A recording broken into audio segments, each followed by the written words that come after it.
Assalamualaikum. Assalamualaikum. Waalaikumsalam. Mari silakan masuk, Bu. Selamat siang, Ibu. Ada yang bisa saya bantu, Bu? Selamat siang, Bu. Saya ingin berkonsultasi dengan Ibu. Oh iya, mari silakan duduk, Ibu. Ya, Bu, terima kasih. Perkenalkan, Ibu, saya Siti Zakia dan Ibu tugas hari ini dengan Ibu siapa? Kalau belum tahu. Saya Ibu Melisa, Bu. Bu Melisa. Bu Melisa rumahnya mana ya, Bu ya? Alamat rumah saya di Jalan Pangenrejo, Bu. Pangenrejo, lumayan jauh ya, Bu. Tadi kesini diantar suami atau sendiri? Saya diantar suami saya, Bu, Oh, kebetulan. diantar suaminya. Diajak sekalian masuk saja, Bu, daripada menunggu di luar. Tadi mengantar saya sekalian berangkat bekerja ke kantor, Bu. Jadi langsung pergi, nggak bisa nemenin saya gitu. Oh, baik. Kalau begitu ya, Bu ya. Sebelumnya kedatangan Ibu ke sini untuk mengkonsultasikan apa ya, Bu?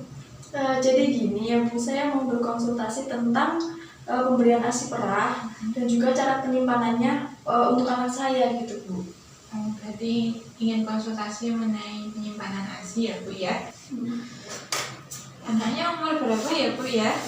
Saya baru saja melahirkan, Bu. Jadi anak saya masih jalan sekitar 3 bulan, Bu. Nah, kebetulan saya ini pegawai kantoran dan sebentar lagi habis masa cuti hamil saya. Tapi saya masih ingin memberikan ASI eksklusif untuk anak saya walaupun saya bekerja, begitu, Bu. Anak pertama ya, Bu ya? Iya, Bu, anak pertama. Putra atau putri, Bu? Putra, Bu. Kalau boleh tahu namanya siapa ya, Bu? Namanya Raihan Saputra, Bu. Raihan Saputra ya, Bu ya. Sebelumnya usia Ibu berapa saat ini? Saya 24 tahun, Bu. Tahun. Ibu bekerja di mana? Saya bekerja di kantor pajak, Bu. Di kantor pajak. Begitu ya, Bu. Baik. Sebelumnya, sebelum memulai konsultasi, saya ingin kontrak waktu dengan Ibu. Konsultasi ini kurang lebih akan berlangsung selama 30 sampai 60 menit. Apakah Ibu berkenan? Iya, Bu, tidak apa-apa, Bu. Oke, baik ya, Bu ya. Sebelumnya, bismillahirrahmanirrahim. Apakah dari awal anak Ibu sudah diberikan ASI? Iya, Bu, dari pertama anak saya lahir sudah saya berikan ASI. Alhamdulillah, baik ya, Bu ya. Berarti Ibu sudah melakukan hal yang tepat ya, Bu. Tapi gini, Dok, saya masih bingung, Bu, apakah saya bisa memberikan ASI eksklusif sedangkan saya bekerja begitu, Bu. Jangan khawatir, Ibu, walaupun Ibu masih tetap bekerja, Ibu masih tetap bisa memberikan ASI eksklusif. Karena sangat disayangkan apabila Ibu tidak memberikan ASI selama kurang lebih 6 bulan atau kalau bisa selama 2 tahun, karena kandungan di dalam ASI itu sangat berguna, Ibu, bagi putra Ibu. Iya, Bu, saya juga sebenarnya ingin memberikan ASI eksklusif untuk anak saya. Kewajiban untuk memberikan ASI itu tidak tergantung dari apakah Ibu ini berkarir atau tidak. Misalnya Ibu bekerja, Ibu bisa sambil membawa pompa ASI yang bisa digunakan di saat di kantor, kemudian nanti bisa disimpan. Kalau udah bisa diberikan pada anak Ibu, misalnya Ibu sedang bekerja. Baik, lalu apa saja yang harus saya siapkan ya, Bu, untuk pompa ASI itu sendiri? Alat-alatnya ya, Bu ya. Iya. Jadi yang pertama, Ibu harus menyiapkan kontainer atau botol plastik atau kaca yang ada tutupnya. Pastikan tidak mengandung bisphenol A atau BPA free ya, Bu ya. Terus sebelum digunakan harus dicuci terlebih dahulu. Bisa pakai sabun atau kemudian direndam pakai air hangat. Pastikan benar-benar bersih.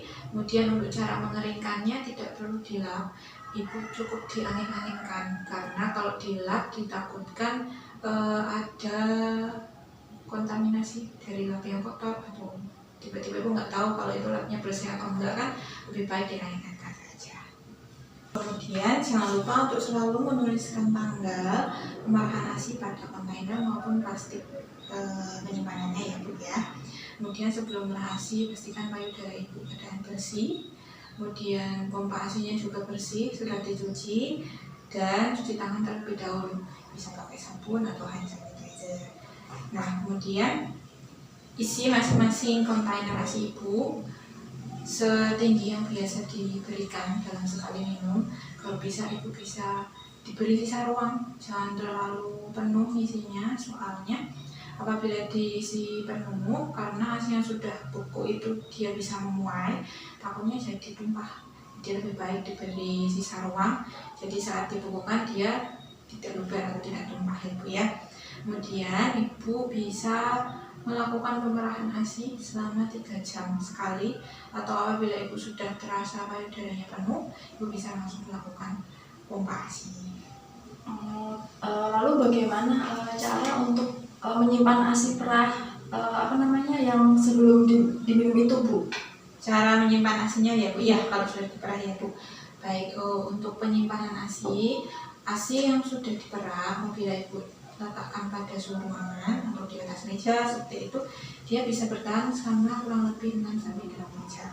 Tapi apabila Ibu bekerja, kemudian di tempat kerja Ibu tidak ada freezer atau tempat penyimpanan, Ibu bisa membawa cooler bag yang sudah diisi es batu tentunya ya Bu ya. Nah, kalau Ibu menyimpan di dalam cooler bag, itu bisa bertahan kurang lebih selama 24 jam. Tapi harus dipastikan bahwa kontainer atau botol ASI-nya itu tersentuh oleh es batunya. Karena semakin dingin suhu untuk menyimpan ASI, biasanya ASI-nya itu akan lebih bertahan lebih lama. Nah, kalau misalnya Ibu pompa ASI-nya di rumah, Ibu bisa menyimpannya di dalam freezer atau kulkas. Tergantung misalnya Ibu punyanya kulkas yang 1 pintu, Ibu bisa menyimpannya di bagian dalam lemari pendingin. Kalau disimpan di lemari pendingin, itu bisa bertahan selama kurang lebih 5 hari. Tapi kalau Ibu menyimpannya di freezer yang kulkas 1 pintu, itu bisa bertahan kurang lebih 2 minggu. Tapi kalau Ibu punya kulkasnya 2 pintu yang freezer dan lemari pendinginnya terpisah, nah itu bisa bertahan selama 3-6 bulan. Baik Bu, kemudian bagaimana cara untuk menghangatkan ASI yang sudah beku itu, Bu? Cara menghangatkan ASI ya Bu ya, sebelum diberikan kepada putra Ibu ya Bu ya. Iya Bu. Untuk menghangatkan ASI, yang pertama sehari sebelum memberikan ASI, misalnya disimpan di dalam freezer, Ibu taruh dulu di lemari pendingin. Kalau sudah dikeluarkan, ditaruh di suhu ruangan, paling enggak ditunggu selama 5-10 menit. Apabila sudah mulai kelihatan mencair, Ibu siapkan mangkok berisi air hangat. Ibu bisa rendam kontainer ASI itu di dalam mangkok. Ditunggu selama 20 menit sampai terlihat dia mencair. Kemudian sebelum diberikan kepada putra Ibu, dicek dulu kesesuaian suhunya, diteteskan pada telapak tangan Ibu. Apabila sudah sesuai seperti ASI yang biasa diminumkan, nah itu baru diberikan kepada putra Ibu. Begitu Ibu. Oh begitu ya Bu caranya. Baik Bu, saya sudah mulai paham cara pemberian dan juga penyimpanan ASI perahnya Bu. Baik Ibu, ada yang sebelumnya yang kurang jelas atau ada pertanyaan yang ingin disampaikan? Silakan Ibu. Untuk saat ini mungkin belum ada ya Bu. Nanti kalau misalnya ada perkembangan atau ada problem lagi, nanti saya akan kesini lagi untuk konsultasi lagi sama Ibu. Oke, baik, alhamdulillah baik ya Bu ya. Semoga konsultasi ini bisa bermanfaat buat Ibu. Terima kasih atas kedatangannya. Semoga Ibu dan putra Ibu selalu diberi kesehatan. Ya Bu, amin. Saya pamit dulu ya Bu. Terima kasih. Iya, mari.